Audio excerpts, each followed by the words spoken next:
These guys are ridiculous. These guys are ridiculous.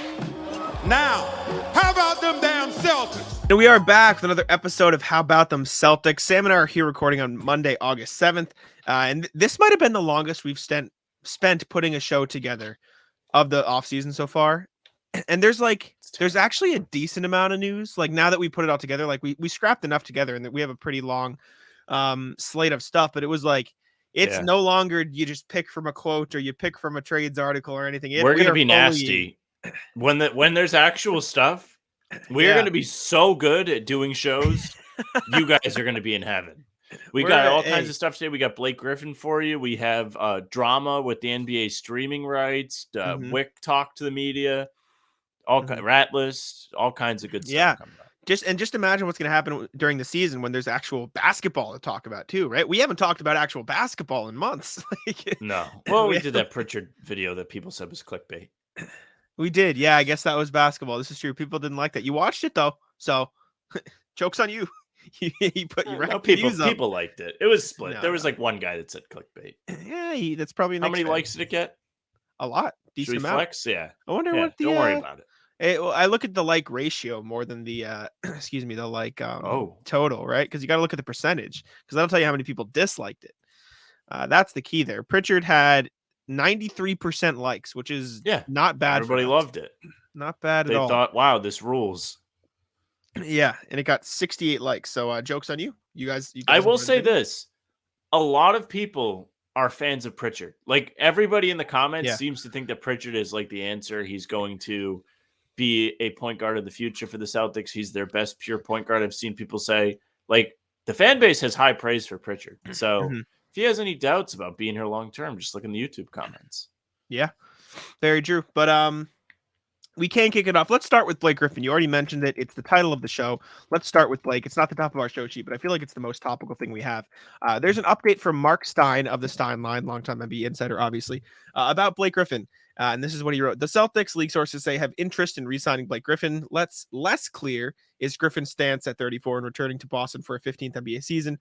Griffin signed with the Celtics in early October after training camp had already begun and appeared in just one playoff game after playing in 41 regular season games. Obviously, what Mark Stein didn't write about, not like because he didn't write about it, but what's not mentioned here, Blake Griffin was the ultimate vibes guy for the Celtics last season. He was, one of the best teammates. Everyone spoke very highly of him. He got along well with, the people behind the scenes. I remember Jay King, I believe it was, wrote an article about him. And the Bus One boys. I know it was The Athletic. I can't remember if it was Jay King or Jared Weiss, so apologies there. But lots of stuff coming out from last season about how Blake Griffin was one of the best behind-the-scenes characters in Boston, which was kind of a surprise, not something I predicted. And on top of that, he played pretty well when he got the chance. He was kind of like their third-string starter when one of the two bigs was out, or both of them, I should say, were out, Horford and Rob, that being those guys. And it would make sense for them to bring him in this year. They have Kristaps Porzingis now, they have Rob, they have Al, but behind that, they just have Cornette. And if you can bring Blake in to play 10 minutes a night and spot minutes too, that's a win. But I do question, Sam, Mark Stein saying less clear is Blake Griffin's stance on returning to Boston for a 15th season. Do you read that as Blake Griffin might not want to play in the NBA next year, or Blake Griffin might not want to play for the Celtics next year? Well, Bobby had it last time we discussed this, that his family's on the West Coast. Yes. So the consensus seems to be that Blake Griffin is deciding whether or not he wants to be away from his family for another season. Now, that very well could mean he just wants to play on the West Coast, which I suppose there are options. Like the Lakers still have a roster spot. I don't know what the Clippers do. But there are options for that, like Golden State probably would take him if they have room. He could retire, I guess. He probably doesn't need the money, but I'm sure he'd like to try and win a championship. That's why he joined the Celtics last year. He played for the Nets the year before. He's definitely interested in being on a competitive team and giving them solid minutes. Even in the playoffs last year, he didn't play much, only played in that one game. But in the regular season, when he got the chance, he was solid. He was reliable. He had a game against the 76ers where nobody was playing except for him and Tatum, and he made 5 threes to help down Philly. It was pretty awesome. Every time he was called upon, he gave his all. He went out there, put up numbers. When he started, he was solid. Like, what do you have? 8 points, 5 rebounds, I want to say, in starts, around that. and his percentages were good shooting wise. The only real glaring issue with Blake Griffin is he's just not quick enough to keep up with guys off the pick and roll, which was a playoff issue that you saw with Horford. So you really saw Blake Griffin get exposed on that first West Coast trip when they got killed by Golden State on national TV, when the Celtics were just running through teams at the beginning of the season and they actually looked human. And then the next game in LA against the Clippers, he wasn't that great either. But overall, I would like to have him back. It sounds like the team would like to have him back. The question is just whether or not he wants to be away from his family, which is exhausting. Almost as exhausting as having your internet shit the bed. Yeah, you won't see the edit on the video or on the audio, but Sam I slammed my desk so hard that it took me an extra minute to reconnect my camera and mic. Problems. But no, Blake Griffin, we've talked about it extensively. I'd love to see Blake Griffin back in Boston. You mentioned it briefly. Blake Griffin started 16 games for the Celtics this past season. He hit the numbers on the head. 8.1 points, 5.3 rebounds, 1.9 assists, shot 52.2% from the field and 38.8% from deep. He was just objectively good as a starter. He was solid. He did the job. He filled in nicely for when the Celtics needed him to. There's no real reason not to bring him back. It really just depends on what he wants. Now, you mentioned Blake Griffin, maybe he wants to ring chase, right? Maybe he wants a ring, right? Which is fair. That's what a lot of people want. A lot of veterans want at the end of their career. I ask you, and you can mock it and say, oh, they've fallen short the past 2 seasons. With how even the NBA is, if you're going to ring chase, it's not like you could find a much better place than Boston, right? You could say, oh, the Nuggets have a better chance. Sure. You could argue the Bucks have a better chance. Sure. But at that point, is the margin big enough between those teams that you'd rather go there than just return to the place where you just had a good year? Do you know what I'm saying? Like, no, I think he makes the most sense to come back to the Celtics. He's already established here. He has relationships with the players in the team. The team, for the most part, was very good last year. They had their lapses. They were terrible in the playoffs, just in comparison to what they did for the rest of the season. But they are set up to be the second most favorable team to win the title besides Denver. They're up there. They're in that top tier for sure. I think so. I think it's as much as I think they should be ranked higher than the Bucks. I think you have to put Denver, Milwaukee, Boston, and then probably Phoenix. And then Golden State and Miami can be on the fringe, especially with the Dame thing. But even without it, like they've shown that they show up in the playoffs regardless. So I think it's disrespectful not to throw them in there. So I think there are genuinely, we don't have to talk about it this way, but like those 6 teams, Denver, Boston, Milwaukee, Phoenix, Golden State, Miami, I think you look at it as any of these teams could win the championship. If I had to pick one, I'd probably pick from that 6. That's not to say a team like Memphis can't take a huge step or Philly can take it. You know what I'm saying? Like there are other good teams that are up there. I knew you were going to say that. Or Cleveland, if you want to give another East team some credit. Like that's not to say those teams can't take a step. I have no respect for Cleveland after what I saw in the playoffs.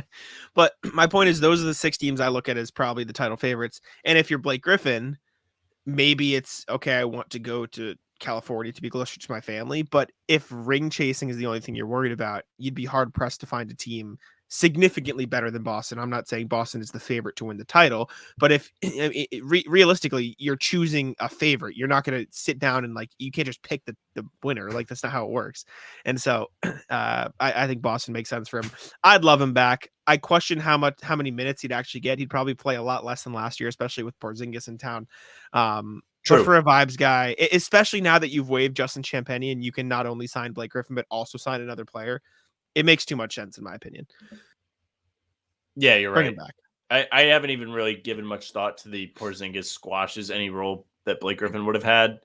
But for those of you that are very concerned about Porzingis' injury history, not that Blake Griffin is a replacement, but he's another body you can throw in there that will at least try hard and be serviceable and has good experience in the league where he understands what winning basketball is, what you have to do to make the team work as a well-oiled machine, right?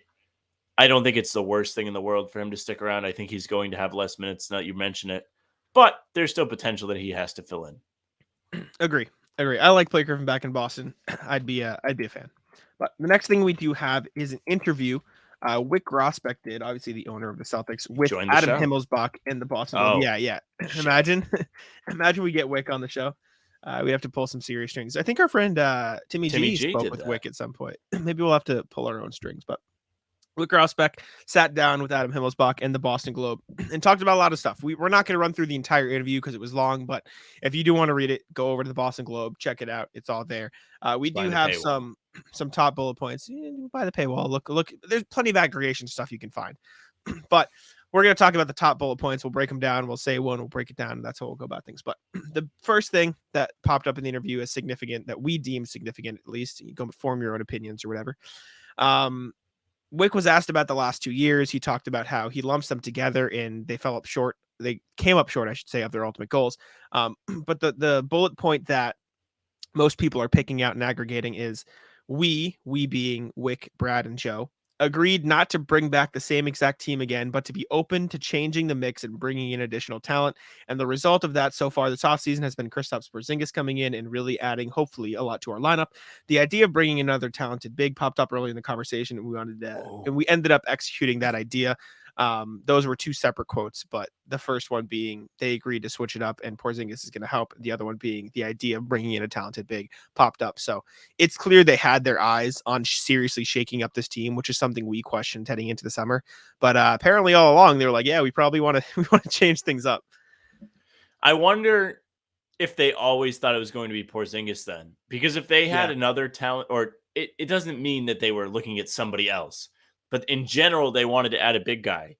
They really do understand the value, and they're concerned about who's going to be the guy after Horford ages out. That's what this says to me. Correct? Potentially. I see it more as, if you really sit down and think about it, their big rotation was kind of shaky last year because you weren't sure who was going to be on the court when. And so I don't know if this, I think it definitely has to do with the Horford thing because he's just getting older, and maybe they saw that in the playoffs because he wasn't as good. Even outside of his cold shooting, like that's just something that happens. But like he just wasn't as quick on defense. The explosion wasn't there, whatever. So I think that's part of it. But at the same time, I think if there was a place where the Celtics were going to improve this summer, it was just very clearly the big man position because their guard position was solid. Their wing position was solid with the two J's. You probably needed an extra big man, and that's what happened. I don't know who else it could have been, though. Like, what other pigs were on the market? Like, Embiid? No, that didn't seem very likely. Ayton? Didn't love that. Maybe. Porzingis seems perfect. He's somebody we brought up before the trade even happened, so I'm very happy with. Yeah, you were in on that really early. I wonder who else there could have been. Miles Turner? Maybe. Somebody they kicked around? Yeah, I don't know how interested the... Siakam, does he count? Probably. He probably counts, but he's more of a forward. No. He's more of a forward than a big, I'd argue. It was probably Porzingis for the most part. There's really a Cat. Like, would they have considered Karl-Anthony Towns? Well, maybe. That might be it, too.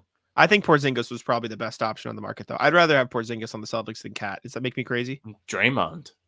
Who would you rather have on the Celtics? Cat or Porzingis? Probably Porzingis. It's just the defense, in my opinion. Well, I think it's more of the mindset where, we'll get to it in a minute, but you have Cat on the other hand saying, I changed the game. This is true. When he's won, two playoff games? Yeah, not great. But yeah, it sounds like they wanted to shake things up, which is interesting because it's something, like I said, we didn't really know what their plan was. And I don't know, there's that. But apparently another thing Wyc said, this is a quote, about Porzingis, but he's about the team, his teammates, and the banner. He chose us. There were other people I hear that wanted him, and he chose us. He wants to be here, and he wants to win a ring. Obviously, earlier this summer, we heard about the Jazz and how they were interested in Porzingis, but everything you've heard about him is he wanted to be in Boston, and that's what happened. So that's always a good thing when the guy wants to be here. Yep, I agree. I think adding in Porzingis is just a good thing, especially if he wants to be here. When you go back and you look at the big three when they came together in 2008, a lot of the talk around that coming together is, okay, all of these guys were stars in their own right. They got theirs, they got their numbers, blah, blah, blah. And the reason why it worked right away, just look at other teams that come together super team-wise. It doesn't always work right away. It was because they all just bought into the idea of just do what you can, play as a team, and win games. Who cares who has 30? It doesn't matter. And I think if you have Porzingis coming into the Celtics with that mentality, it's such an added bonus, especially since he signed an extension, right? He has no reason to go out there and try and prove it in a contract year. He's signed, he's gotten paid, and I guess, rewarded for this mindset without even stepping on the floor yet, which you can complain about if you'd like, because, what if he hurts himself? But at the same time, it's good that he's coming in with that mindset because Tatum and Brown are going to be the guys. He's going to be a supplementary piece that can be primary at some points, which is another great bonus the Celtics get. They can change up their offensive scheme if the threes aren't going in, throw it to the elbow, throw it to the low post, which I believe somebody said is going to be their plan when Tatum's tuckered out with him. I think Joe talked about that. Am I crazy? Okay. It might have been Joe. I'm not sure. I think Don't it was quote me on him that, too, but I don't remember where I saw it. So I'm not sure either. I'm not sure either, but no, I'm excited for it. How many points do you think Porzingis averages this season? Does he get to 20? I think 17 is the number. I think he gets to 20.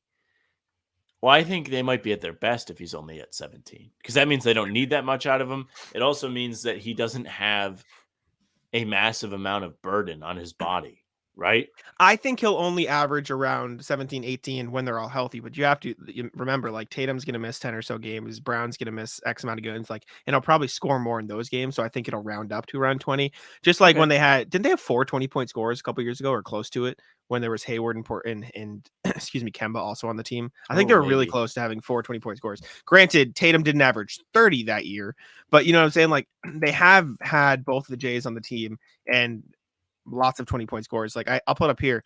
They had, only 3. They had Tatum at 23, Kemba at 20, Jaylen at 20 in the 1920 season.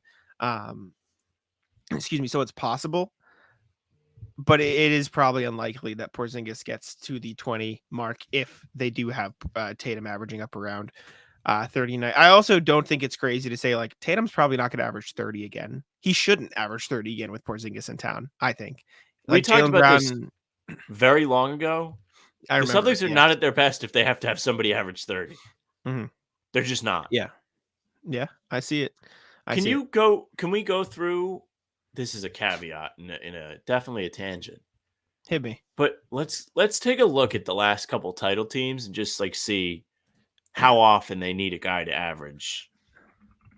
Let's say like 20. Like Celtics title teams or NBA title teams? Like NBA. Okay, so Nuggets this year. Nuggets basketball reference. Are we looking at regular season or playoffs? Regular season. Nuggets regular season. This year, Jokic averaged. He might have gotten close to 30. I don't think he got there, but he was definitely close. All right, what are we doing here? Oh, sorry, I was looking at 23-24 season. Jokic averaged 24.5 points this year. Pretty low. They had 24.5. They had Jamal at 20. They had MPJ at 17. Gordon at 16. None of them cracked 70 games. So nice and rounded out. But the games played does play a factor to that, like you said. Yes, exactly, of course. And then Golden State last year. Curry definitely didn't do that. He was at 25.5. Thompson at 20. Poole at 18. Wiggins at 17. And then nobody else cracked double digits to the regular season. So there's that. Who was it the year prior? The Bucks, right? Yep. I wonder if Giannis was at 30. Giannis was at 28.1. Middleton at 20. He's the highest of the bunch. Drew at 17. Brook Lopez at 12. And then they had 2 others over double digits in Portis and DiVincenzo. And then the year before LeBron was at 25 because I just looked for you. Okay. Yeah. Oddly enough, they have LeBron listed as center for the 22 season. That's very weird. That is very odd. And then I wonder how many Kawhi averaged. What Kawhi averaged? 26. I wouldn't be shocked if Kawhi had to average all the points. 26.6, but in the playoffs he averaged 30. So yeah, there's that. And then I know what you mean. The Warriors teams, like, you know what I mean? Like, there doesn't have to be the one guy spearheading everything. Usually, Kawhi's an exception. When is the last time a team won a title with a team winning with a player averaging 30? Well, it's kind of what the point of this was. I know, but like we've looked at the past few to prove the point that like you don't need it. But I'm asking, when was the last guy that did it? One of the Kobe teams, maybe. But then scoring was down then, so I don't know. True. Let me look at Kobe's probably the best answer you have. I imagine the last team to make when's the last team to make a finals when somebody averaging 30? That might have been AI. 2010, he had 27 the year before when they won. And then he had 02-03. I don't think they won that year. The Spurs won. Yeah, he had 30 the closest, that season. The closest was 28.5 in 2001. Yeah. That's what he averaged. It's not a common thing. No, not at all. So I don't know. I understand it. I don't think Tatum averaging 30 like necessarily hurt the Celtics, but I do get the argument of you don't need that to win a title, and it's probably better to play team basketball. That's not, again, it's not a knock on Tatum. It was more like a tangent, like Sam was talking about. But the next thing is something that a lot of Celtics fans have harped on. Wyc talked about Joe Mazzulla.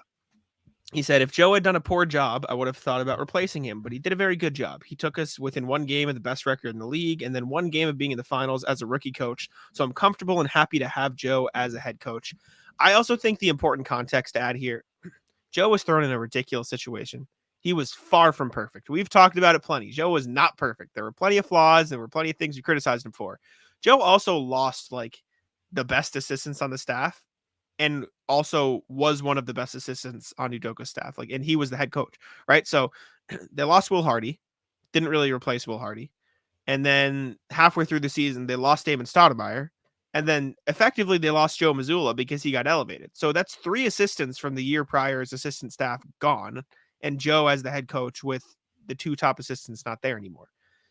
And I'm not saying that Ben Sullivan or any of these guys deserve blame, but they jumped ship as soon as they could. Like, they left for Ime Udoka immediately after as the first time they got the chance.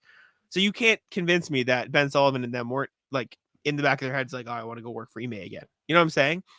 So now that he's gotten the chance, again, it's not a knock on them, but you don't think it's like something to talk about that they immediately left as soon as they could? So I think you give Joe another year to grow with the team. I think that's the most important thing, just having a whole season to grow with the team, a full off season to grow. And also Sam Cassell and Charles Lee and a new assistant coaching like staff. I truly believe Joe will be like, you'll see a noticeable difference in his coaching style and the way he coaches next year, at least in terms of the timeouts, the rotations. Like, I think you'll see a significant improvement. I don't think that the assistants being on the team at the time were like, I can't wait to leave. Like, as they're like fighting for a spot in the NBA Finals, I just don't think that's what's going on in their heads. But at the same time, I do think there's tremendous value in the new staff coming in, the experience on the new staff, the players that the new staff has had to coach in the past, the experience that Sam Cassell has as a player, as a championship winner in the NBA. I think all of that's important. I think it's going to help Mazzulla, especially as he continues to learn. I agree that it's important for him to have some sort of experience under his belt, and it's also important for the team to have consistency at the helm. Had they fired Mazzulla, that would have been 4 coaches in 4 seasons that they would have had to play under. That's not what you want to be doing when you have 2 budding stars entering the prime of their career, when you're just screwing around losing opportunities. How crazy is it that they've had 4 coaches? Let's add the prior year of Brad Stevens too. They've had 3 coaches in 3 years. Count 4. Don't even count this upcoming year. I know, but I want to count Brad Stevens year prior, and all 3 made the Eastern Conference Finals. That should tell you something, right? At some point they did. I mean, the last Stevens year was not good. That's why I'm saying 3 coaches in 4 years, because I want to include Brad Stevens here. So understand now. You can, at the same time, this is an argument we've made. You can't blame the coaches for a lot of the inconsistencies because the players have been the consistent thing. But at the same time, like, imagine you give these players a consistent head coach and how good they could be, right? Like, they're that good enough to carry themselves to the Eastern Conference Finals with inconsistent coaches. In terms of, like, I'm not saying the coaches themselves are inconsistent, but like the person leading them hasn't been the same. I think just growing Joe Mazzulla as a head coach, letting him develop, letting him learn on the fly, like as much as last year, you can't call it it's just a development year for Joe Mazzulla because this team is no longer in the stage where they can afford to have development years because they're a title team. That's kind of what it was. Like, that this was, like, as much as it was also like win a championship or bust year, it was also Joe Mazzulla's first season as a head coach with absolutely zero preparation.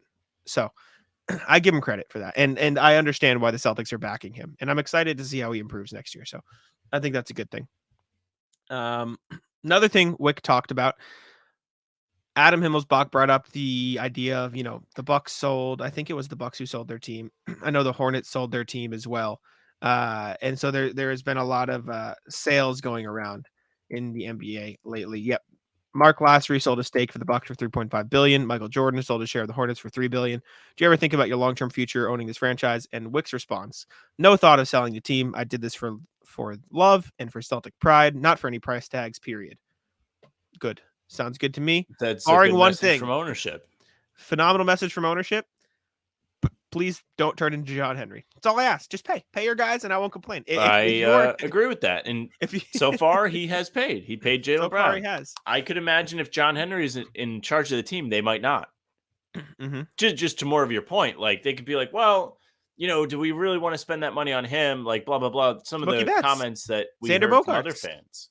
You know what I'm saying? Yeah. Like Jaylen would have been the next Mookie, which sucks. And the only not jab, but you could say okay, then why didn't you pay Grant Williams?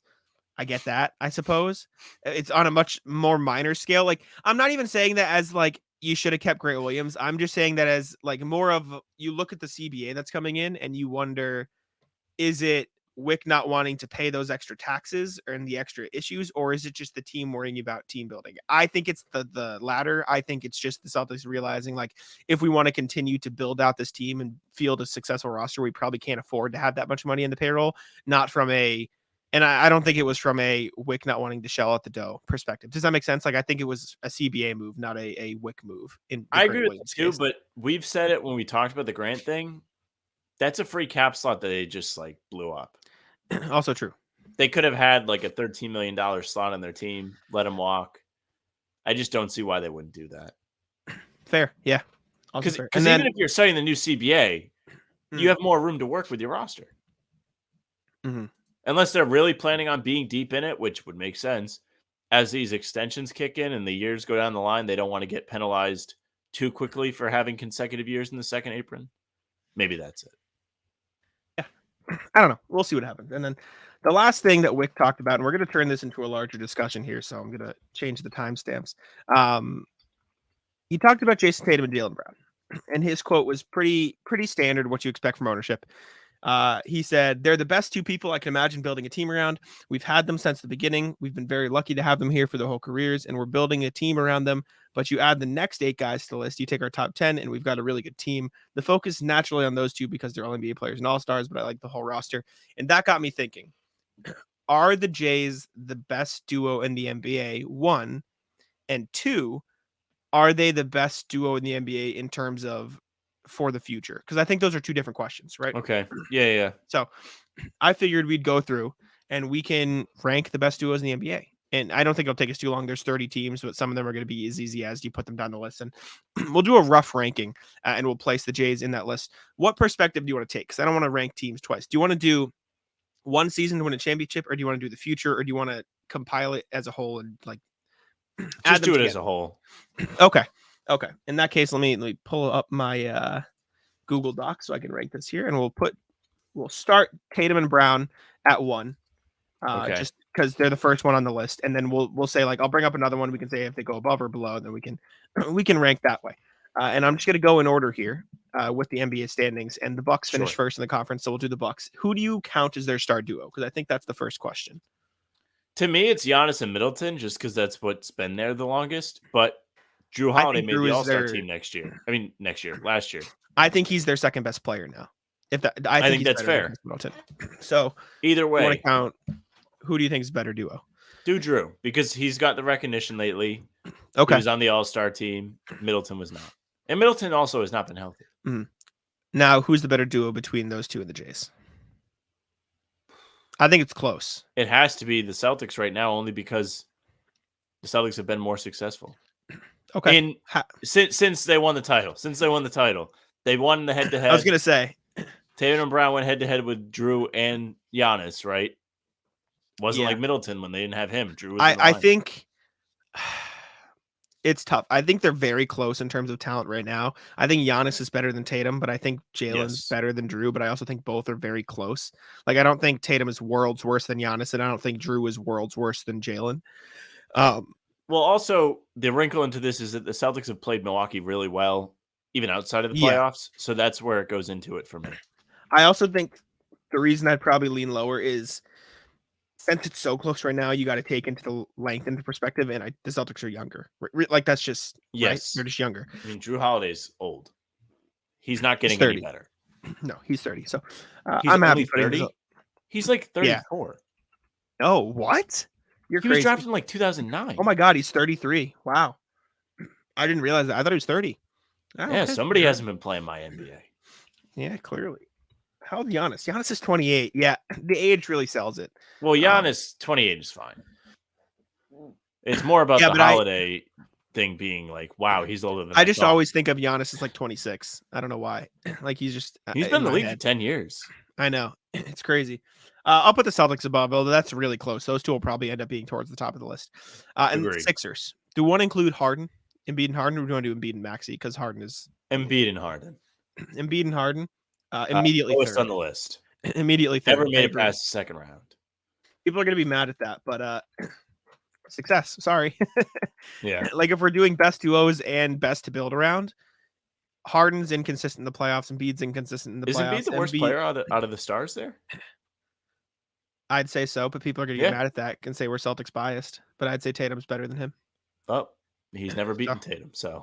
Yeah, exactly. If you really want to do head-to-head, there you go. Tatum doesn't have an MVP. Well, if Tatum could put together a whole season, he'd have an MVP. This is true. Tatum always has to have 1 month in the season where he sucks. Cavs. Who's their duo? Is it Garland and Mitchell? Has to be. Right now, yes. Because Mobley's coming, but not yet. Because he sucked in the playoffs and he has They're probably last. They're probably last. Out of that bunch, they are absolutely last. Okay. Good. It's easy so far. We'll get into the it's only getting harder easier ones later until we get to the West. Exactly. The Knicks, Brunson and Randall. Worst? Randall sucks. They did beat the Cavs though. Randall is far and away the worst player on this list. Yes. I agree. Nets, Mikal Bridges and Claxton or Johnson? Worst. I know, but like who is it? Take your pick. We'll do Bridges and Johnson. We'll do Claxton. Why don't we call this like the NBA Jam section? I'll label it that. This is the NBA Jam. Yeah. No, it's Bridges and Johnson. NBA Jam rankings. Sure. It's not. We're not titling that though, because that's not good for SEO. We got to get the title in there. Hawks, Trae Young and DeJounte. Okay, so that's better than Brooklyn's. Is it better than the Knicks though? I'd say so. Yeah, because I think the Knicks have a better team, but I think the Hawks have a better duo. Better. I don't. It's not better than. I don't think they Cavs. don't dwarf Cleveland. No. Okay, so they're fifth right now. Obviously, we're just in the East right now. Jimmy and Bam. They are above Atlanta. Third. Are they below Cleveland? Above Cleveland or below? Above. I'd say above. They made 2 finals. They might be above Philly. Are they above Philly? That's tough. Talent-wise, Talent-wise, I don't think so, but the success is hard to argue with. These are our rankings. Put them above Philly. Piss people off. Why not? Let's get people mad. I think Philly is obviously more talented, but like, how are you going to argue with the success? Philly has 2 guys that have been MVPs in their career, and we're just shitting on them. Earn my respect. Call us biased and look at the title of the podcast. You know, put the square block in the square hole. Do some math here. Come on. Bulls. DeRozan, Levine. Worst? No. Better than Brooklyn. Better than Brunson Randall. Not as good of a team, but are they better? This is really hard. Yeah, this is where probably yes. Okay, not as good as Trae DeJounte, I don't think. Correct. That's close though. I feel like I'm disrespecting Brunson, but it's truly not about Brunson. It's about Julius. Listen, man, if you're trying to swim with an anchor, you're gonna drown. That might be the best thing you said on the show ever. That might be top. I don't think it was. I've had some singers. I've never heard that. That was good. Siakam, Scotty Barnes, because Freddie's gone. Better than Brooklyn. I'd say worse than the Knicks. Probably worse than the rest, especially because Scotty had a down year. Mm-hmm. I think he could be better, but not great right now. All right. Halliburton, Turner, probably. I'd say Turner. Halliburton, Turner, better than the Nets. Agree. Better than the Raptors? Yes. Okay. Turner's coming off a career year. Yes. Not better than the Bulls or Knicks, though, I don't think. I think they're better than Chicago. At the very least. We have Chicago above New York right now. Better than both. Really? Halliburton's a dog, and Miles Turner's coming off a career year. I know he is, but Turner's not better than Randall or DeRozan. I mean, Randall's not very good. I don't think he's better than both. I'll give you above Knicks, but I don't think you should put them above the Bulls. That's 2 All-Stars, realistically. I guess. Sure. You know what? Fuck it. Put him below the Knicks. It's fine. No, I'll put him above. Yeah, I don't think so. You're either all in here or not. Yeah, I think I put him below those both. Two teams are too close to sandwich them in between. I think after next year, they'll be above both by like a pretty fair margin. But Halliburton is like Miles Turner has deep. thrived so well next to Halliburton. It makes him that much more effective. Which makes you question what happens if the Celtics had traded for him years ago when it was rumored. Because he would have had that much kind of space, opportunity alongside Tatum. Just look at Al Horford. It's true. True. I think they'll be above both those teams next year, but just not right now. Jordan Poole and Kyle Kuzma? Is that what we're rocking with? Are they better than the Nets? They might be. Just as 2 players, they might be. This feels like we're disrespecting Mikal Bridges. We're not. Again, if you're trying to swim with the anchor, you're drowning. Cam Johnson being the anchor here? Yeah, like neither one of him or Claxton is a second guy. No. Yeah, I'm happy putting them above. I think they're still below Siakam. That's as high as they get, though. Yeah. Okay. We're gonna piss some people off with this. This is fun. People can get mad at us in the comments. We might even push the rest of the Celtic stuff we had for next time. This is gonna take us a minute here. Well, some of it's newsy. We'll do some of it's quick. Banchero Franz. Better than the Nets. Better than the Wizards. Probably. Better than the Wizards. Yeah. Worse than the Raptors. Worse than the Raptors? Yes. Okay. I mean, if we're counting year from both of them before they jump an All-NBA guy and Siakam. Agree. I question better future than the Raptors. Those two. Correct, but not better right now, and that's not enough to leap them over. LaMelo and Miles Bridges, since he's back, are we including him again? Or are we doing Rozier? What are we doing here for Charlotte? Are we including like? LaMelo obviously is fine. It's just like Miles Bridges is probably the second best player on that team, but I don't know if you want to include him because he missed last year or Rozier. Who's the Hornets duo? Did you hear me say Brandon Miller? No, Brandon Miller. See it? You froze for a sec, so I know I did. I think Bridges is probably better than Brandon Miller, though. No, I don't know. He hasn't played in a year. It's tough to say. Okay, so we'll do. Do you want to do? Fine. You want to use Miller then? Charlotte's the worst. Worse than Bridges and Johnson? Yeah. Yeah. Should we just do LaMelo ? Yeah. I don't know who else. That. I don't know who else. And then Brandon Miller could be a fine player, but right now we don't know yet. No. And he didn't look that amazing in Summer League. He wasn't lighting the world on fire. Cunningham and Ivy? Is that what we think it is right now? Better than Charlotte. And that's it?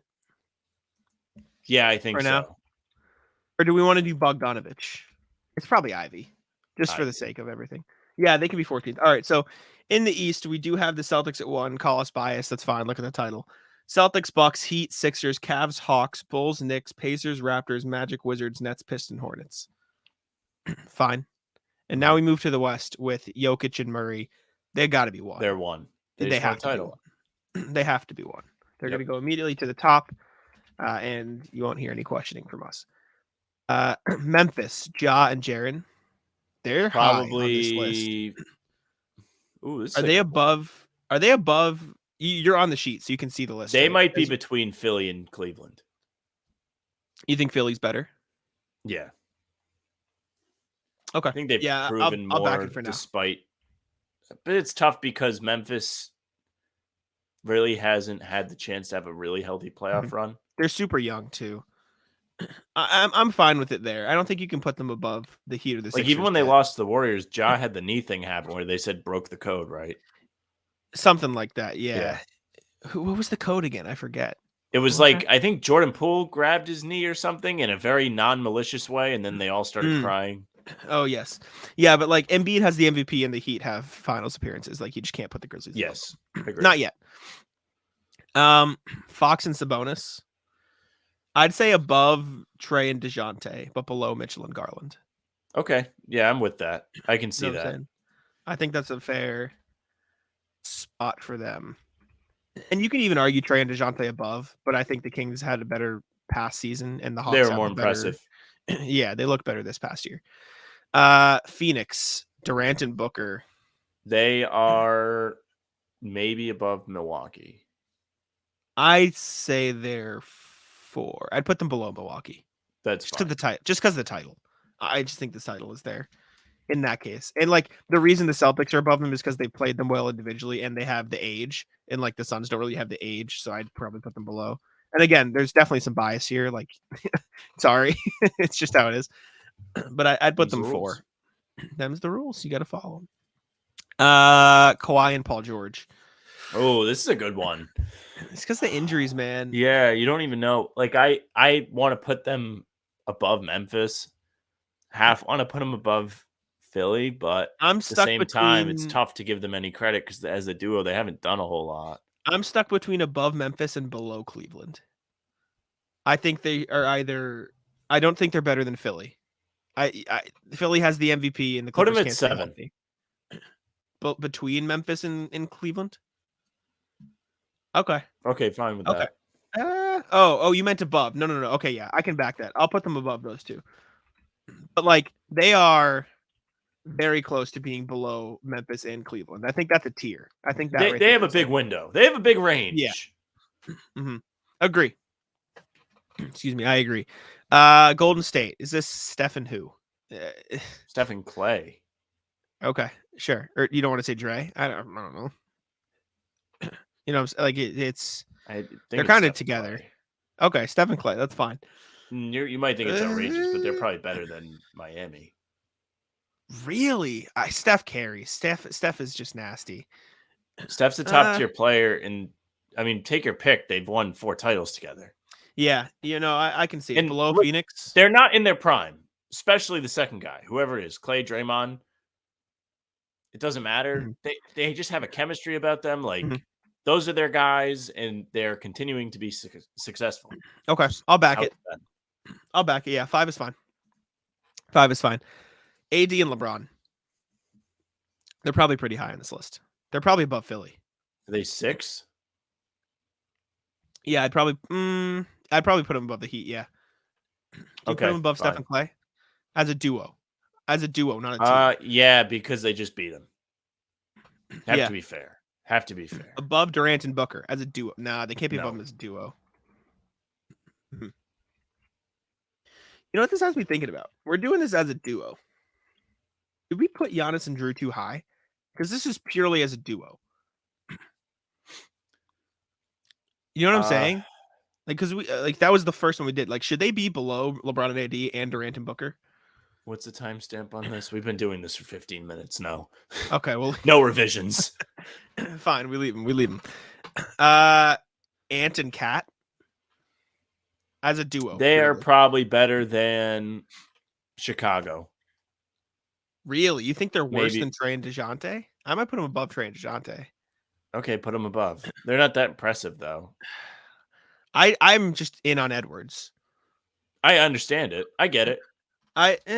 No, you're right. Trae's made the conference finals. You're right. Let's give Trae his respect. Ant and Cat. All right. And stop complaining about time. It's August. Come on. We got content here. We got something. We found something. Thunder. Shea and Giddey. Is Giddey 2 or is Chet 2? This is let's say it's probably Giddey. Worse than the Pacers, better than the Raptors situation. Worse than the Pacers. I don't know. Shea maybe below Minnesota. It's a tight race. It's tough. It's because Shea. This is like Steph because Shea's just like far and away the best player in the team. I mean, I guess, but they still didn't make the playoffs. Yeah, that's true. Yeah, we can put them. I'd probably put them above the Knicks. Shea's better than Brunson, and I know Randall's better than Giddey, but Randall is the anchor as we're talking about. I'd probably put him above New York. Okay, is that crazy? Yeah, Fine why with not? that. We'll disrespect some things around here. We'll get some people angry. I'll put him above that, especially when you consider the age in the future. Zion and Ingram, are we including Zion? It's a tough one. It's like the Clippers situation here. I think you put this group over the Wolves. Yeah, that's what the range I was looking at, but below the Hawks. I just think if Zion's actually playing, Ingram's been an all-star in the past, and Zion was when everyone was healthy for the Pelicans, they were first in the West this year.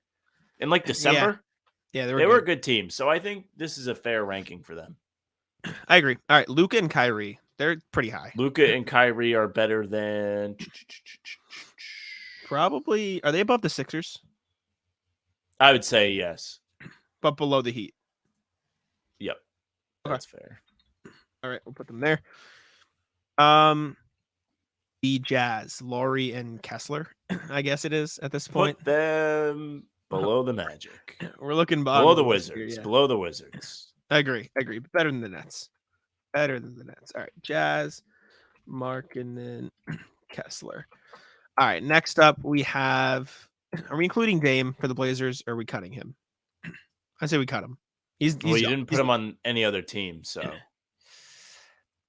if it's just leave him off, just for the sake of this. Yeah, put him last. Put the Blazers last. Dame's on an NBA contract right now. He's not on a team contract, anyways. What is it? Scoot and Simons. Scoot and the boys. Hear me out.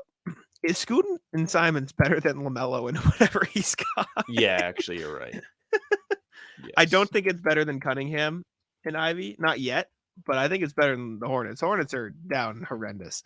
Correct. Hornets are bad. Houston, Jalen Green, Jabari Smith, or Şengün Jabari Smith, or probably below Detroit. Green Şengün, I'd say. For now, Jabari Smith sleeper. He had a great summer league. He'll be great on the very up and up. He'll be great, but he's not. They're not there yet. And then the last one, Wemby, and we'll go Devin Vassell. I'd say is their second best player. Low key, above Houston. I think they might be above Brooklyn. Wemby's nasty. Wemby's real good. Devin Vassell's better than Walker Kessler. Devin Vassell's up there with Kuzma. I'd put them above Utah even. I think Wemby will enter the league. This can be my thing. All right. Wemby and Vassell. Let's read out the best duos here. Number 1, Nuggets, Jokic, Murray. Number 2, we'll go down the list quick. Nuggets, Jokic, Murray. Celtics, Tatum, Brown. 3, Bucks, Giannis, Drew. 4 is the Suns with Durant and Booker. 5 is the Lakers, LeBron and AD. 6 is the Warriors, Steph and Klay. 7 is the Heat, Jimmy and Bam. Actually, let me do this quick. This will make it easier for the watchers anyways. Yeah, 6, pull it up. Yeah. 6 is the Warriors, Steph and Klay. 7 is the Heat, Jimmy Bam. 8 is the Mavs, Luka, Kyrie. Sixers, Embiid and Harden at 9. 10 is Clippers, Kawhi, PG. 11 is Grizzlies, Morant and Triple J. 12 is the Cavs, Mitchell Garland. 13 is the Kings, Fox Sabonis. 14 is the Hawks, Trae DeJounte. 15 is the Pelicans, Zion Ingram. 16 T-Wolves, Anton Cat. 17 Bulls, Levine and DeRozan. 18 Thunder, SGA and Giddey. 19 Knicks, Brunson Randall. 20 Pacers, Halliburton Turner. 21 is the Raptors, Siakam and Barnes. 22 is the Magic, Banchero and Wagner. 23 is the Wizards, Poole and Kuzma. 24 is the Jazz, Markkanen and Kessler. 25 is the Spurs, Wemby and Vassell. 26 is the Nets, Bridges and Johnson. 27 is the Pistons, Cunningham and Ivy. 28 is the Rockets, Green and Şengün. 29 is the Blazers, Scoot and Simons. And 30 is the Hornets with LaMelo and question mark, because I don't really know who it is. And Sam's laughter is at me reading those, just to let you know that something else. No, it's not. Okay. I thought you were laughing. I'm gonna save this for the NBA section when we get there. I thought Sam was laughing at me reading the list. And I was stumbled onto something that may be the funniest story I've seen. All right, perfect. But let us know what you think of the list. Let's run through the Celtics news and then we can move on. Yes. All right. First, O'Shea Brissett, his knee has perished. He will not play for Canada in the World Cup. He is missing the games to rehab his knee. Mm-hmm. He has had an injury of knee issues. He missed the last World Cup with a knee problem, had a procedure after the bubble, but he's been void of those problems for 3 years.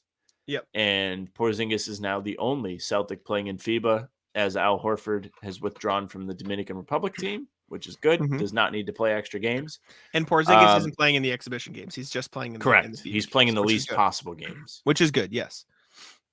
Go All right. ahead. We can trade off on these. This will be a Celtics news dump. Yep. Joe Vardon of The Athletic said that Pritchard was good. He's been good. Talking about Team USA select team, said Cade Cunningham drew rave reviews, especially after Friday's scrimmage.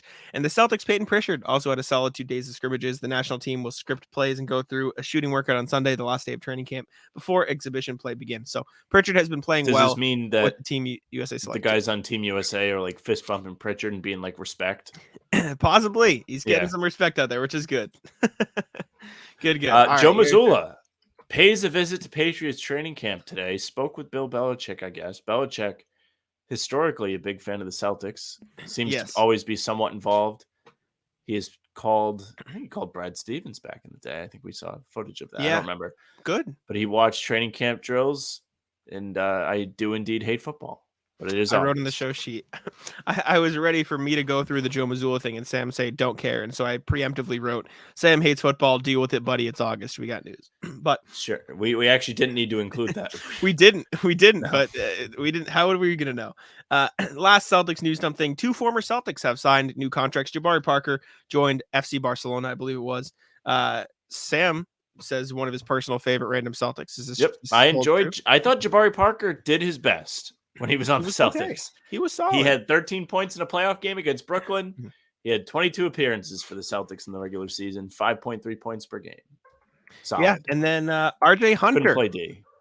RJ Hunter signed with the Hornets, which is just perhaps the most random signing. We of name the dropped summer. him in the rat list when I was talking know. about the kid with the scooter.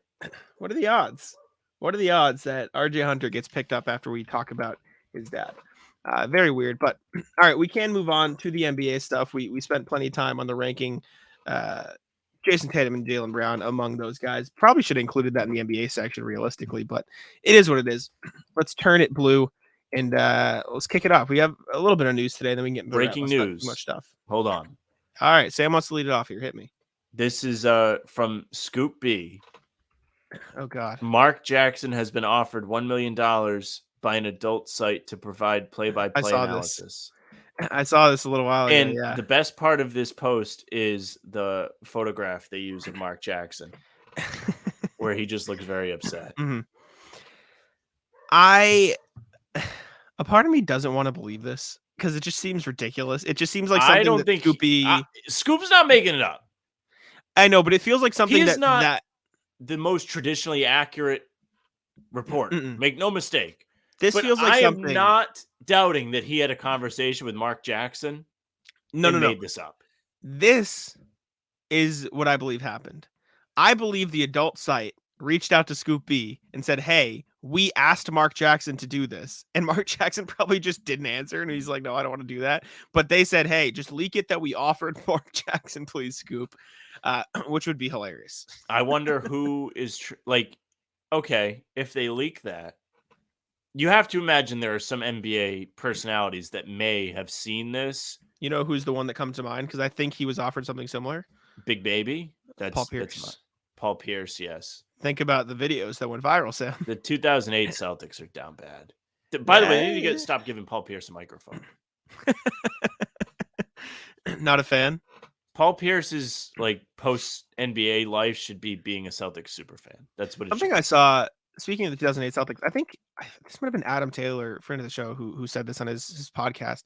I can't remember exactly where I saw it, but I think it was him. He said the Celtics should have one former Celtic do every game with Mike Gorman this season. That'd be kind of fire. Every home game, just bring in a new former Celtics. I know Scow, but bring Pierce in for one, bring Garnett in for one, bring Ray Allen in for one, or whoever you want, Rondo, whoever. You know what I'm saying? Bring former Celtics that he's called the game for and have him do a game. I think that'd be cool. Oh, it's like a farewell? Yeah, farewell tour. Okay, yeah, that makes a little bit of sense. I was like, I don't know why. You forgot that Gorman was retiring. It's not that I forgot that. I just didn't make the connection of why that would be special for him. Okay, yeah, I can see that. Yeah, I got you. The next piece of NBA news we have is, I have to scroll down all the way down the sheet. Sorry. TNT simulcasting games on HBO Max next year. This is something you put in the sheet, so I'll let you explain. Yes. Saw it on Reddit today via CNBC, Warner Brothers Discovery, which owns a bunch of things, including HBO and Bleacher Report, and also TNT, I would imagine. Yeah. They have started to target the beginning of the MLB playoffs to debut a sports tier for its Max streaming service, according to people familiar with the matter. The company plans to charge users more if they want to watch sports on Max. The new streaming tier will be branded under the Bleacher Report name and will include highlights and interviews in addition to games. The NBA, which begins its regular season October 24th, couldn't come any sooner, has discussed a similar arrangement with Warner Brothers, where only games that air on TNT would be simulcast on Max. Any exclusive Max games would begin the next year at the very earliest and would likely be part of the NBA's rights renewal agreement with Warner Brothers. Is this going to start to screw people down the road? Maybe. Where you have to assemble the infinity gauntlet of all the stones to watch games with streaming services. It's like Nesson. It's like Red Sox. Correct. It's impossible to watch the Red Sox. No. It's impossible. I have YouTube TV, and my dad has to have a VPN on his computer because he has the MLB TV package from, I think, T-Mobile. But they don't let you watch the local games. Mm-hmm. So he has to set it as if he's in like DC or something so we can watch the Red Sox. It's very annoying. I have Hulu and Live TV, and I have to buy a specific Nesson package because Hulu doesn't carry Nesson. So it's like it's the Nesson Plus. Yeah, I do, just to watch Red Sox games. Or I did. I don't watch Red Sox games. I was like, you pay for that? No, I don't anymore. You're not watching baseball. Or actually, I think it might be one of those subscriptions that I forget about, but I need to cancel it. So this is my reminder to cancel it. But you sign up for Nesson Plus, they give you Red Sox tickets. They said, please pay $30 a month for our streaming. Oh, I didn't know that. That's funny though. But ratless the NBA or whoever for making it harder to watch games. It's already hard enough. Well, the NFL does this. They have Thursday night on Amazon. The MLB does it. They have Apple TV. They have some games on Thursday night on Amazon. The most shocking thing ever. Thursday night on Amazon is fine because it's free. You just watch it on Twitch. Like you don't have to pay. Is it free? It's on Twitch. Amazon I thought you Prime. have to have Prime. No. Twitch Prime is not like something you get a Twitch Prime sub. Maybe you do have to have Prime, but Pretty sure you have to have Prime. Like, who doesn't have Amazon Prime? Name one human on earth who doesn't have Amazon Prime. Do you have Amazon Prime? I do have it. Exactly. Tell me somebody that doesn't have a connection to his Amazon Prime account on the planet. Any human. I could name people. I'm not going to. Okay, fine. You know what I'm saying though. It's like it's $5 a month. It's one of those things everyone has, anyways. At least everyone that I know, which is maybe just my own little bubble. But next thing we have, Trae Young wanted to play for Team USA. We'll roll through the last pieces, I should say, of NBA news. Apparently, I think this is from the Joe Vardon article. The Team USA was targeting like guards with size and like strength. You see Brunson out there; he's a bigger guard, even though he's shorter. Cade Cunningham was somebody they wanted to target, but they wasn't sure if he would do it because he was injured this past season. Obviously, Halliburton's a little taller but skinnier frame. Josh Hart's a wing, but he plays the guard. He's a little bit bigger. Anthony Edwards, bigger frame. Trae Young was left off of it. Gilbert Arenas said that it was because of the Nike thing, and Trae Young signed with Adidas, which is just like very weird speculation that I don't think had anything to do with it. Well, but Trae Young said, I don't think he's that like out of line to say that though. That wouldn't shock me. There's politics that goes into this. I mean, really, like how much better or worse is Trae Young than either of the two guards that's on the team? Like it's pretty much just take your pick. Doesn't play defense though. There's no defense though. He's a negative on defense. I mean, he's what, 6'3", 6'1"? I don't know how tall Trae Young is. I don't know either, but I could see how he wouldn't do well. He's not giving up a whole lot of size to Jalen Brunson, is my point. No, but I could see why he wouldn't do as well on the international stage than Brunson, because Brunson is stronger. I mean, I guess. It doesn't matter. The point is, he said, I definitely want to play. It's up to them if they want me to. I believe I should be on the team. I would love to play with guys and show off my passing more and not to have to go out there and score a lot and just be there if they need me to. Is that a shot at the Hawks? Maybe. That's hat tip to Mark Stein. I think it's just funny that, like, this is the modern day Isaiah Thomas being left off the dream team. Straight on getting left off the FIBA team. Yeah. The world-eating FIBA team. Yeah. I just thought it was funny. Speaking of the FIBA team, best player so far, according to people there, Jaren Jackson Jr., the best player at FIBA so far, according to multiple players there. This is again from the Joe Vardon article from The Athletic. By a vote of his peers, Jaren Jackson was selected the best or most impressive or standout player of the now completed FIBA training camp. Jaren, particularly his energy and the way he went to the glass and went to the foul line every other possession, said Jalen Brunson. He was just really a force in the scrimmages they had. So that's good to see. I think, I mean, we ranked them in, he was like top 10 duos we had with him and John Morant. Jaren Jackson doesn't get a lot of the credit that he deserves. Like, he is probably the best defender in the NBA. He just won DPOY, so he's got to be up there. Yep. He's ridiculously athletic. He can shoot threes. Like, if you're looking for a player in the NBA and you could look at it and say, like, they do everything, like, he literally does everything. He's like the prototypical elevated all-star version of a 3-and-D player. Like, he's just everything you'd want from a player. Yeah, it'll be interesting to see if in the FIBA games that they play more of a traditional basketball style where it's like post-ups and more action than just layups and threes. And if that's the case, then you could really see some cool stuff from Jaren Jackson where he can work out of the low post, do some super cool hook shots or whatever he decides he wants to do. Him bringing energy doesn't surprise me. Anybody that's good on the defensive end is going to be doing that for you. I really cannot wait to root against Team USA just because nobody on the team excites me. I don't really care about these things. And I don't know. Team USA is always supposed to be the best team. We talked about this before the show where you were like, I think they have the best roster. And it's true. Like, they have all these NBA guys. They have all-star guys on their team. And no other country really has like more than one or two. But like, to me, it's just like, whatever. Like, this isn't fun for me. They have the best roster, but I would argue they don't have either of the top, any of the top, maybe even 3 players in the tournament. No, that's true. Luka's playing. Giannis, Shea, and Giannis, right? Those are probably the top 3 guys in the tournament. He is, yeah. He's just not playing exhibition, I believe. He's on the roster at least still. So there's that. And I mean, Cat's out there too. I mean, Cat's another guy you could throw in the mix. Like, I'm not saying the Dominican Republic team, but like in terms of its talent, he's an all-star. Yeah, exactly. All right, next NBA thing we have is Thompson talking about Jordan Poole, basically saying he's going to go down in Warriors lore, which is just a funny way to phrase it. He said it hurts to see Jordan go. He said this on the podcast P with Paul George. That's the nature of the beast, and we wouldn't have won a championship without him. He was so important to us when Steph went down. Jordan is forever going to be cherished in the Warriors lore just for what he did in helping us, helping bring us back to where we needed to go. It was weird to see him in some Wizards gear, but that's like Steph's and I's younger brother. And as much as we clown on Jordan Poole, like, they probably wouldn't have won the title without him that year. I can't believe the Celtics let that guy get a ring. I know. I knew that's what you're going to say. I think like Klay like kind of hated Poole though. It came out after the trade that like they had some kind of issues. Draymond clearly hated him. Well, yeah, we knew that. That is a no-brainer. That's a given. The only one I really don't know if I had an issue with him was Steph, but even then, like, all those guys showed signs of just being sick of him. I just don't think they like the younger guys. I think they were like maybe they were sick of the strain of the incident being put on the team, like all the fallout from the punch, and they were there, so they probably like attribute some of it to Poole, like mouthing off whatever he did to earn the shot to the face. Some betting site should list lines of who Draymond punches this summer. Chris Paul, Jonathan Kuminga, like who gets it this year? Who does Draymond punch and trade? I don't think that Chris Paul thing's gonna work. I don't either. That's why I put him on the list. But the last team would trade for Chris Paul. Anybody? Minnesota. I feel like Chris Paul might get traded. That's a good one. I think Minnesota's up there.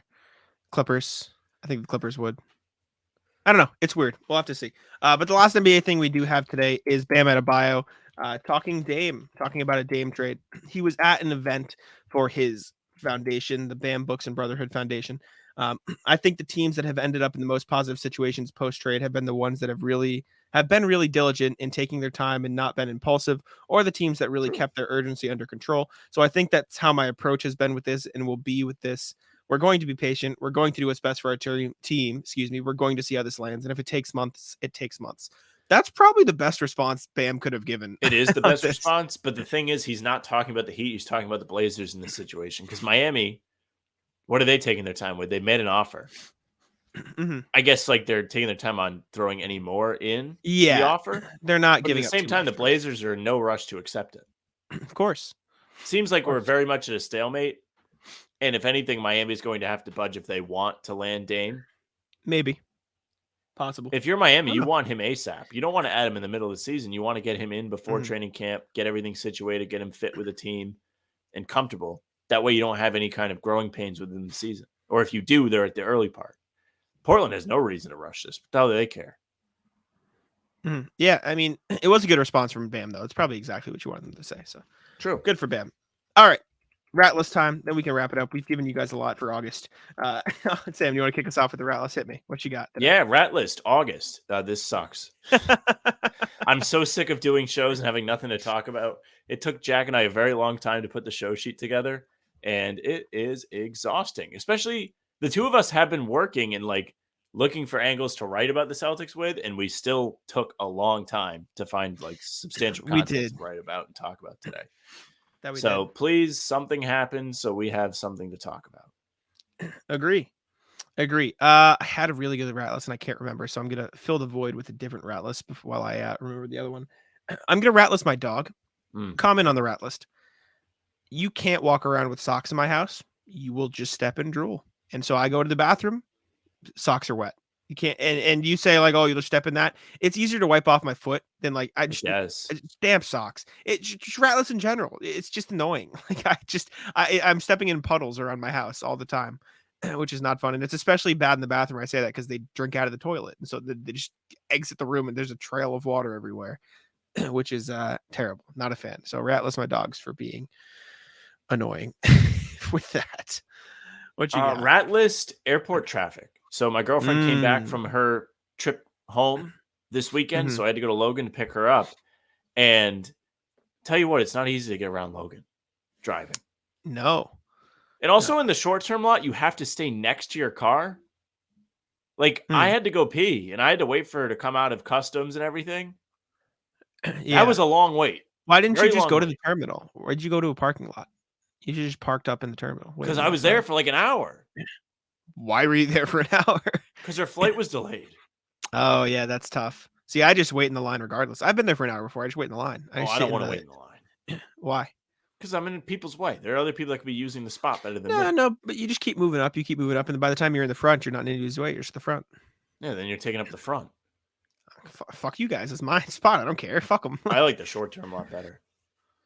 I just don't like that. There, it wasn't far away. Like, well, it's just easier to get in and out if you just wait in the line. I think at least that's what I've always done. Although I will posthumously. What is the word? Like this was a while ago, but I'll put it on the Ratless anyways. Yeah, after death. No, I'll Ratless my sister. But this is a while ago. I just thought of it because we were talking about flights. My sister was getting in on a flight again. This was like months ago. I don't think I ever talked about it here.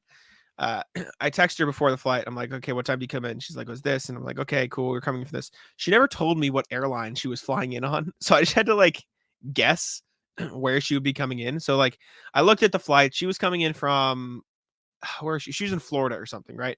And so I looked at the Logan website and I was like, oh, flight's coming in from Florida. It must be JetBlue because I only see one at this time. And she calls me. She's like, oh no, it was this one. So I had to like go to a different terminal. That was my fear. Because I didn't know what brutal. Terminal she was supposed to land in. It said yes, Terminal that's E what on my phone, but I wasn't positive. Yep. That was the issue. So I had to change. So Ratless my sister a long time ago. Not recently, but yeah. I'll go on there. You got anything else? I can go again if you want. Go again. I'm trying to figure out a way to word this. I am going to. I don't know if it's a Ratless or anti-Ratless. My mom. It's just a story about the Ratless, so it can go on here. My mom burst in my room the other day. I texted Sam this. She knocks on my door and she has like a really angry face, right? And so I like to the point where I thought something was wrong, right? And so I'm like, what's wrong? She goes, stop rat listing me. And she just like deadpan because I put her on the rat list for mini golf and she was like, I am allowed to take my turn and don't let Sam mock us for wanting to play golf. And she was just like really mad that I put her on the rat list. So I'll thank you because she'll probably listen to this. Thanks, Mom, for watching the rat list. I think she just skips to the rat list though because she likes basketball because I like it and it's my job.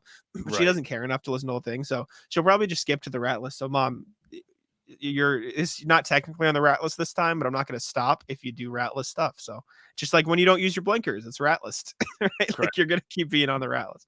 But yeah, all right, you got it. What you got? I think I'm out of stuff. I had something and I lost it. Oh no, disaster. Oh, I had a good one. I had a good one. Ratless Dunkin' Donuts. So I went to get my breakfast or whatever. It was like 11:30. I got bacon, egg, and cheese. I got my drink. And we've put Dunkin' on the Ratless in the past because their medium straws are terrible, right? They just are.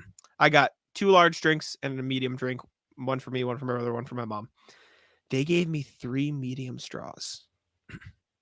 Wow. As in, for 2 Wouldn't you large just drinks and grab a medium large drinks. straw if you're working there? Like, that's the easiest thing. It's a crowd pleaser. You'd think so. Excuse me. Luckily, I had we've been to Dunkin' so many times. We've gotten like extra straws, so we have some in the drawer. So I grabbed the large straw. It was fine. But Ratlist for giving us 3 mediums. Like, I can understand it. Like, I'd rather just have large straws for medium drinks too, and they have given me large straws in the past, which has been good. But just terrible. Also, Ratlist the rain. The rain sucks. It's just a mood dampener. Like, I'll think like the rain. Actually, why? For what? I like it. I like to run in the rain. When I go running and you run in the rain, it rules. It's like, Well, you it's like to more run, dramatic. so that you could have stopped there. That's a Ratlist in itself. Running is terrible. Ratlist running. Running's fire if you get used to No. it. There are times when running is terrible, though. Make no mistake. It's not always the best, but when you finish, it's the best. Let's go You're golfing. like, wow, I'm Golfing's not fun. doing this anymore and I'm done for the day. That Are was we going to awesome. golf this summer? We need to golf No. this summer. Yes. That's Why? a waste of a day. No, golf with me. We're going to golf. We'll golf with do Frank I and would Joe rather golf. sit home and play Xbox. No, come on. Get out of here. We're going golfing at some point. We're going to have fun. It'll be a good I don't have time. golf time. Why? Yes, you do. Find a day. Figure it out. We'll have golf time. Come on. I think that's it. I think that's all I have for the routes. Do you have any other routes today? Planet Fitness. Planet Fitness was the one I was thinking of earlier. For whatever Yeah. reason, at My Planet Fitness, they have started to move the benches for the free weights, and there's like less and less of them. Like some days there's only like 4, and they just have Interesting. massive amounts of space between them. Bring in the benches. They're all scattered around the gym. Like, why are people moving them? There are times where it's like an awkward, like I have to wait to do whatever exercise I want to do because there's no space for it. Mm-hmm. Okay. Yeah, fair. I don't have that. There's problem, far 'cause I too don't- much moving of the equipment. Like, there's these benches that, like, they're not flat. They go down, right? So if you want to do like sit-ups or whatever, Sure. you can do it on there. Sure. There's sometimes one in the front of the gym, one in the way back. There's like 2 different areas with weights. Sometimes they're just both in the back. Who is picking this? Doesn't have wheels. Who is picking this up and bringing it all the way to the back? That's what I weird, want to but know. Is it? Do you think it's the employees, or do you think it's just people? Moving Yeah, shit but I around? don't know why. That is odd. Yeah, no, that's definitely odd. I don't know. Very weird. Yeah, I don't think I have anywhere else today. We can call it there. Thank y'all for tuning in. We appreciate you very, very much. Make sure to subscribe to How About Them Celtics. Join. What do we got right now? What's the channel at, Sam? 1,140, I think we're at. Join 1,147 others. That's that Okay. for you. Look at us go. We're almost at 1.15. What's our goal for that regular season? What do we want to be at by the end of the offseason? Because it was 1,000, Sam. we wanted to get to 1,000 before the end of the We want to get to, offseason. let's just say 1,300. Okay. Who knows how Get great us this to- next month is going to be with content. Agree. So let's not sell ourselves, Agree. too high. We'll get us to 1,300. 1,500 would be a cool round number, but 1,300 I think is a good goal for the beginning of the regular season. And then by the end of next season, with the amount of love you guys have been showing, I'm not sure what the goal Tell is. your but we friends. appreciate you guys. Please do tell your friends. Leave us a comment. We have a lot of nice comments lately. Leave us your rat list in the comment. Can we start that? Can you guys start telling us your rat list in the comments? I think that'd be fun. Maybe we'll read them. I'd love to read your rat When we list. have when we have nothing, we'll read them. Yes, I like that. Yes, actually, that's a great idea. Yeah, leave your rat list in the comment of this video, and we're recording again. What? We'll record again Wednesday. We'll record again Wednesday, and we'll look at your rat lists in the comments, and we'll read your guys' rat lists, and maybe we'll agree with them. And for when we forget about what our rat lists are, we'll have yours. So leave us your rat list. I know Landon will be there. I know Joey Spatula probably will be there. And if you're a listener who isn't a regular commenter, leave your rat list, and we'll say what's up. But we appreciate you guys. Leave a rat list in the comments. Leave us any comments. Leave us 5 stars on Apple and Spotify, and subscribe to How About Them Celtics. And those are all my plugs, and I'll let Sam take over. Yeah, like Jack said, subscribe to the YouTube channel, especially if you're watching. Shorts are Join back. 1,147 others. Yes. Hit the notification bell so you don't miss any daily uploads. We are still hammering those out. You can sir. hit the like button for us too and leave a comment. Like Jack said, tell us the rat list. Notifications you can on. find us. We don't say that a lot. Put them on. I say it every Right? show. Do you? Oh, I tune Yes. you out. I sit here, I sit back, and I go like this. Yeah, you're done. You're done. Yeah. So sit back. If you're listening, you're on Spotify or Apple, you can hit the follow button. Leave a nice 5-star review there. Say some nice things about us. You can follow us on socials at How About Them C's, Twitter, Instagram, and TikTok. Facebook is just the name of the podcast. We're uploading shorts again. The one on YouTube did very well today. You can Follow Jack on Twitter at JacksMoneyNBA. You can follow me at Sam LaFrance NBA. That's it for us. Bye.